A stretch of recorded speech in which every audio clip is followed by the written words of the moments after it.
Leading things off, our first guests are the CEO and COO of Barrier Free Living. They join us for a look at their work in the community. We welcome Paul Feuerstein and LeShan Gaulman to the show. We welcome you guys and thanks for coming. Thanks for Thank having you. us. Tell us a little bit about what's going on. What are you guys all about? Barrier Free Living is an agency that's been working with people with disabilities since 1981, and our main areas of concern have been homelessness and domestic violence. We've worked with severely disabled homeless people for many years. In fact, LeShan was the director of our transitional housing program for many years prior to becoming our COO. He'd speak about that. And for 32 years, we've been working in the area of domestic violence, which is the #1 issue of women with disabilities nationwide, something people don't often connect together. Barrier Free? Yes. We're looking at a barrier-free world, which is not just about the physical things. We've advocated for barrier-free buses, for barrier-free curb cuts, for barrier-free housing, but also to look at the barriers that are the internal barriers, to say, I'm a person with a disability, I can't do all these kinds of things, and we're there to say, yes, you can. So where are we in the Bronx? What are we doing in the Bronx? We're doing supportive housing. We have family building on 138th Street in Cypress and a singles building on 139th Street in Cypress for survivors and victims of domestic violence. Yeah. Yes. And of course, you said you've been working on this for over 35 years, right? Yes. Yeah, that's right. Yeah. All right, so you have something coming up that we need to know about? Well, Christmas is coming. Christmas is coming. And an important thing for our families, because in order to stay safe, our families have to stay away from those families that were connected with an abuser.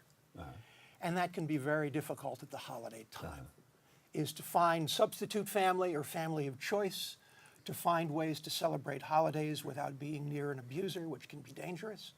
And it's one of the challenges we face with our families in the program. And there are individuals who are single within the program in our 139th Street building, and many of them started out as street homeless.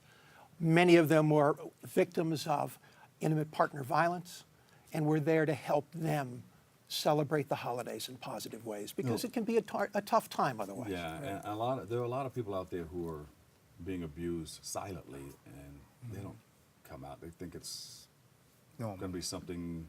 Yeah, they think it can be normal, but that's not normal. But what do you tell those people who are being battered, and they think that this is the way to go, and if they tell someone that something will happen, it will disrupt the family or whatever, although knowing that being battered is a disruption. Well, that's the threat. Essentially, what our folks are told is if you tell, you will lose your children, or if you tell, you will destroy the family. If you tell, terrible things will happen. And often, unfortunately, they do, because there is a nationwide bias against parents with disabilities. And oftentimes, if a mother with a disability comes forward to say, I've been abused, and if it's learned that the children have seen some of that abuse, the children will be taken away for failure to protect. And part of what we're doing is working on the civil rights of women with disabilities, and some men with disabilities as well. 1 in 6 men with disabilities are victims of abuse, much higher number for women with disabilities. 90-some% of the people we work with are women. And then there's a stigma all about this too, because nobody wants to come up and say, hey, I have a problem. Right. Yes. We offer emergency shelter through our Freedom House program for victims and survivors of domestic violence. So when people are in a situation, they can exit the situation through our Freedom House program. What does Giving Tuesday have to do with it? Giving Tuesday is a helpful thing because there are times of year when we need to support the people we serve, both in the residents who are in our domestic violence shelter, as well as the tenants who are in our supportive housing, to help support them in celebrating the holidays. Because of the challenges I spoke about before. There is a temptation to go back to family or go back to abusers, or go back with the hope that things can be better the next time around. And we know that often isn't the case. And so we're there to help people and provide the level of support so they can begin to be independent from abuse. Right. You know, we hear a lot about Black Friday and Small Business Saturday, Cyber Monday, and you know we're just learning about Giving Tuesday. Did they just add this? I mean, it's been around a couple of years. A couple of years. Yes. Yes. That's the latest one. Yes. And Yes. we're going to go through the week. They're going to keep going. They're going to come up with something for Wednesday, Thursday, Right. Friday, Saturday. Well, we had Saturday. Friday, right? Yeah. Saturday. Yeah. So I mean, we try to provide a sense of community in our programs, so that families can come together within the building. We offer holiday parties for the tenants in our family buildings in the Bronx and our singles building, correct? Yes. Right. So we try to give back in that way. We also work with other organizations to provide toys for the children, etc. So we try to do that to make sure that the sense of family is ingrained in our programs. And you have a number of programs throughout the year, right? Not just this time of the year. Yes. Yes. Talk about some of those other programs. Well, our supportive housing program is designed to provide a lighter level of support than what would be available in shelter. We learned from 13 years of running Freedom House that about 20% of the people who came to us were going to be challenged when they left shelter. They didn't have the support, if they didn't have the supports they needed. And so we became advocates for there being a separate category for domestic violence survivors in the supportive housing system.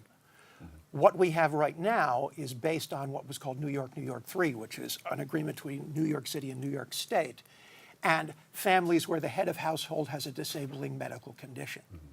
It was easy for us to fill those apartments with survivors of domestic violence because it's the #1 issue of women with disabilities.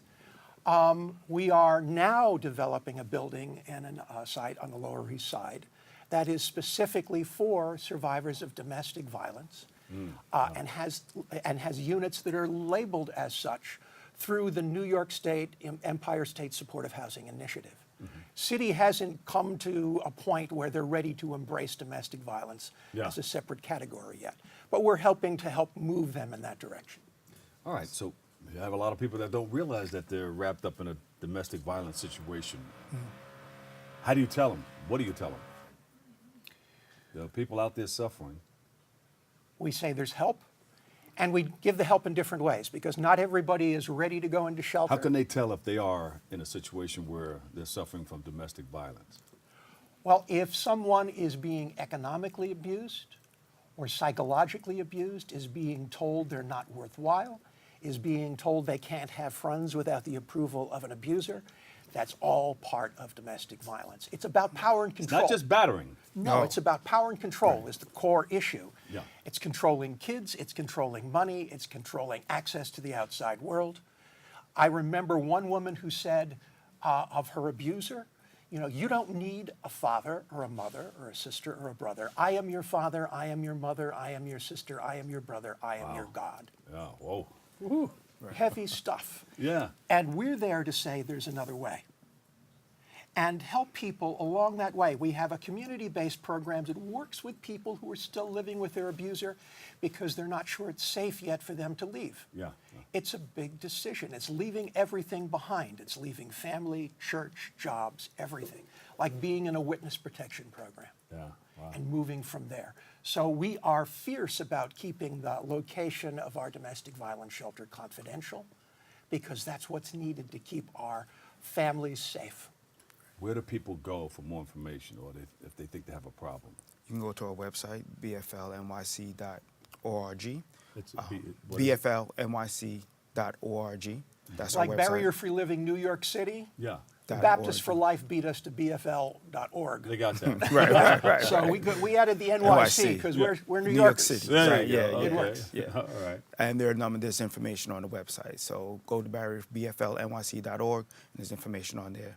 There you go. Give them a big round of applause, everybody. Paul Feuerstein, CEO, Barrier Free Living, and LeShan Gaulman, COO. Thank you guys so much, and Thank you you for for your having us on. service. We really appreciate you. All right. Thank you very much. All right. And come back again and share more. Okay. All right. Got to take a quick break right here, but stay tuned. We'll be right back with more next.